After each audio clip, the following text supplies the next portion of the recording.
সাকিবের ব্যাটিংটা আসলে ছন্দে নেই। এটা আমি যেটা একটু আগে বললাম যে ফর্মটা খুব ইম্পর্টেন্ট। সাকিব ফর্মে নেই। বাট টেস্ট ক্রিকেটে একটা বিষয় কি ফর্মে ফেরার সময়টা থাকে। মানে আপনি টি-20 ওয়ানডেতে কিন্তু সেই সময়টা হয়তো থাকে না। রানের তাগিদ থাকে, ব্যাটসম্যানদের রান করার একটা তাগিদ থাকে, সময় কম থাকে। টেস্ট ক্রিকেটে কিন্তু সেই সময়টা থাকে। আমি আমি বিশ্বাস করি সাকিব যেই মানের প্লেয়ার আসলে একটা ইনিংসের ব্যাপার একটু সময়ের ব্যাপার। সে যদি সেটা করে নিতে পারে সেই ফর্মটা ফিরিয়ে আনবে। সবচেয়ে বড় অ্যাডভান্টেজ হচ্ছে সাকিব যদি দলে খেলে আমরা দেখছি যে সে 5-এ 6 এইসব পজিশনে ব্যাটিং করবে আমরা সোফার চিন্তা করি। এটা কিন্তু অপোনেন্ট টিমের জন্য একটা চিন্তা যে সাকিব উইকেটে রয়েছে। এই 2-4-5 ইনিংস দেখে কিন্তু সাকিবকে কেউ রেট করে না। সো আমরাও রেট করতে চাই না। সাকিব একজন অলরাউন্ডার এবং ব্যাটসম্যান হিসেবে ওই পজিশনের প্লেয়ার। জাস্ট একটা ইনিংসের ব্যাপার, সেটা করে ফেলতে পারলে সময় নিয়ে যদি করে ফেলতে পারে আমার মনে হয় যে সে তার ফর্মে ফিরে আসাটা সময়ের ব্যাপার। অবশ্যই উপরে ব্যাটিং করার যদি সময় আসে সেটা করবে। এখন আসলে টিম কম্বিনেশনে টিম ব্যালেন্সিংয়ের কিছু ব্যাপার থাকে, টিম কম্বিনেশনের কিছু ব্যাপার থাকে। সেই কম্বিনেশনে কিন্তু মিরাজকে ওই পজিশনে খেলতে হচ্ছে এবং ওই জায়গায় যে একটা ইম্পর্টেন্ট রোল প্লে করছে সেটাও আমাদের জন্য কিন্তু একটা পাওয়া।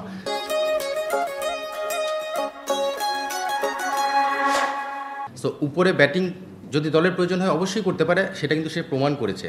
সো মিরাজ তো আমাদের প্ল্যানের মধ্যে সবসময় থাকে এবং সেটা যদি দলের প্রয়োজনে কখনো উপরে প্রয়োজন হয় অবশ্যই ব্যাটিং করার অ্যাবিলিটি তার আছে, সেটা প্রমাণ করেছে।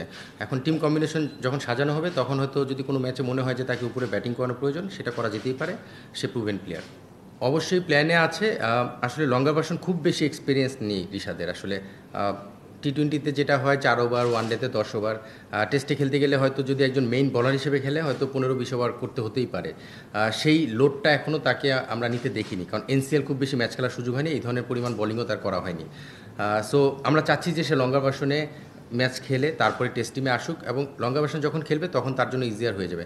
কারণ আসলে 4 ওভার 10 ওভার বোলিং করার 15-20 ওভার এবং ফিল্ডিং রেস্ট্রিকশন থাকে, সবগুলো ব্যাপার রয়েছে। ঋষাদ যদি টিমে চলে আসে এটা কিন্তু একটা বিশাল পাওয়া হবে, কারণ আমরা জানি যে লেগ স্পিনার যে কোনো ফর্মেটই কিন্তু ডেঞ্জারাস হয়ে যেতে পারে। সো ঋষাদ যদি টেস্ট টিমে আমাদের রেডি হয়ে আমরা ইনক্লুড করতে পারি সেটা অবশ্যই আমাদের জন্য একটা পাওয়া হবে। বাট আমরা তাড়াহুড়া করতে চাচ্ছি না, আমরা সময় নিচ্ছি তাকে রেডি করে তারপরে আনবো, যেন হুট করে যে একটা চ্যালেঞ্জের মুখে পড়ে আবার নেগেটিভ ইম্প্যাক্ট না পড়ে। সো সেই জায়গাটা আমরা নজর রাখছি। বাট ঋষাদ আমাদের প্ল্যানে রয়েছে, সামনে এনসিএল আছে, সে সেই ফর্মেটটা খেলে তারপরে তাকে আমরা দেখবো যে আসলে কী অবস্থায় রয়েছে। আমার তো মনে হয় চমৎকার ব্যালেন্স একটা দল। আপনি যদি দেখেন আমাদের 4 জন সিমার রয়েছে, 4 জন স্পিনার রয়েছে, ইনক্লুডিং 2 জন অলরাউন্ডার সাকিব এবং মিরাজ। আমি যদি জেনুইন 8 জন ব্যাটসম্যানের সঙ্গে ওই যে সাকিব মিরাজকে ঢুকাই তাহলে কিন্তু 10 জন ব্যাটসম্যান হয়ে যাচ্ছে। সো 4 জন স্পিনার, 4 জন পেস বোলার, 10 জন ব্যাটসম্যান। সো আমাদের মানে ব্যালেন্সের জায়গা থেকেও কিন্তু আমরা কোনো দিক দিয়ে পিছিয়ে নেই। সো তাদের যেমন আমি বললাম অলরাউন্ডার রয়েছে, আমাদেরও কিন্তু 2 জন এস্টাবলিশড অলরাউন্ডার রয়েছে। সো সেই জায়গা থেকে আমি মনে করি যে আমাদের টিমও যথেষ্ট ব্যালেন্স, পেস, স্পিন এবং ব্যাটিং ডিপার্টমেন্ট সব দিক থেকে মিলে বেশ ব্যালেন্স একটা দল। যথেষ্ট চ্যালেঞ্জিং হবে, কারণ আপনি আসলে পাকিস্তানে আমরা যদি দলটা দেখি যারা খেলেছে তাদের থেকে আমরা এক্সপিরিয়েন্সে কিন্তু বেশ এগিয়েছিলাম। মানে ম্যাচ সংখ্যা যদি দেখি, প্লেয়ার কোয়ালিটি দেখি, তারা কিন্তু বেশ কিছু নতুন প্লেয়ার ছিল। বোলিং লাইন আপটাও যদি দেখি আমরা, তাদের কিন্তু ইন্ডিয়ার সঙ্গে কম্পেয়ার করলে আমি বলবো না যে তাদের সমমানের, বাট তারা রেডি হচ্ছে। সেখানে ইন্ডিয়ান যারা আমরা স্কোয়াডটা যেতে দেখেছি যথেষ্ট এক্সপিরিয়েন্স দল, মানে ওদের সব প্লেয়াররাই রয়েছে যারা টেস্ট খেলে। তো সেই জায়গা থেকে চ্যালেঞ্জটা কিন্তু ডিফারেন্ট থাকবে, সেটা অবশ্যই স্বীকার করতে হবে। আর ইন্ডিয়া ওয়ার্ল্ডের 1 নম্বর দল এখন, সো সেই জায়গা থেকে চ্যালেঞ্জটা তো ডিফারেন্ট হবেই। আর যেহেতু স্টাবলিশ দল নিয়ে খেলছে চ্যালেঞ্জ থাকবে, বাট আমরাও কিন্তু এখন টেস্টে যথেষ্ট ব্যালেন্স একটা দল আমি বলছি এবং এক্সপিরিয়েন্স দল। সেই জায়গা থেকে আমরা একটা ভালো পজিটিভ মোটিভেশন নিয়ে খেলতে যাচ্ছি। সো আশা করছি যে সেই চ্যালেঞ্জটা আমরা সুন্দরভাবে হ্যান্ডেল করব।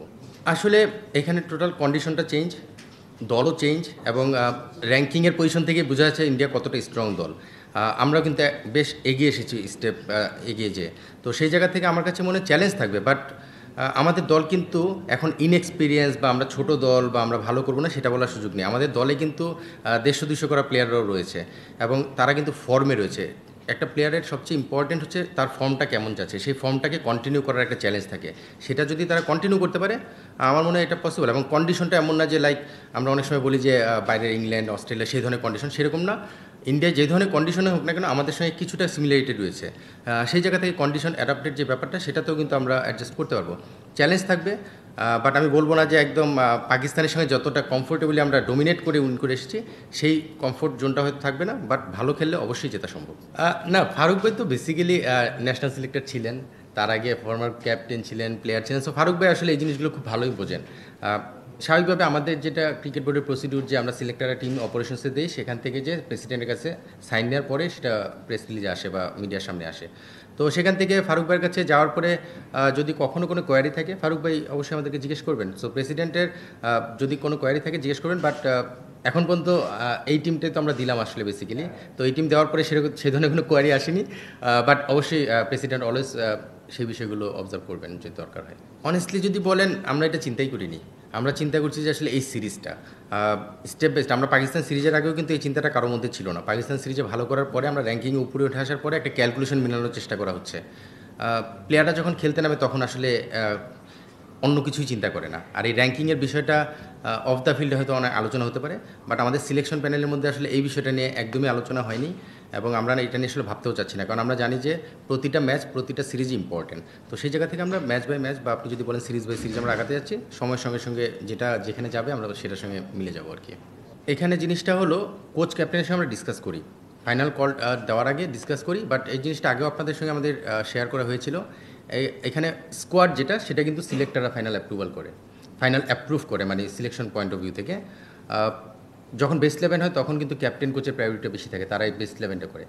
এখানে কোনো প্লেয়ারের ব্যাপারে তাদের কোনো অপিনিয়ন থাকতেই পারে, বাট সেটা ডিসকাশনের মাধ্যমে যেটা হয়েছে আমরা ফাইনাল কলটা নিই। এবং এখানে কিন্তু জাকের, দীপু বা আরও বেশ কিছু নাম আসতে পারে, শরীফুল, আপনারা যেই নামগুলো নিয়ে আলোচনা করলেন সেই নামগুলো আসতে পারে, বাট ফাইনালি যখন অ্যাপ্রুভাল হয়েছে তখন কিন্তু এটাই ফাইনাল কল। এবং এটা নিয়ে আলোচনা আমাদের বেশ কিছু প্লেয়ার নিয়ে সবসময়ই হয়, এটা হওয়াটাই স্বাভাবিক, এবং আমরা চাইও এটা হোক, এটা একটা healthy competition. For more updates, subscribe to our YouTube channel and click on the bell icon. Follow us on Facebook and Instagram. Download T-Sports app to enjoy exciting games and highlights. Visit tsports.com.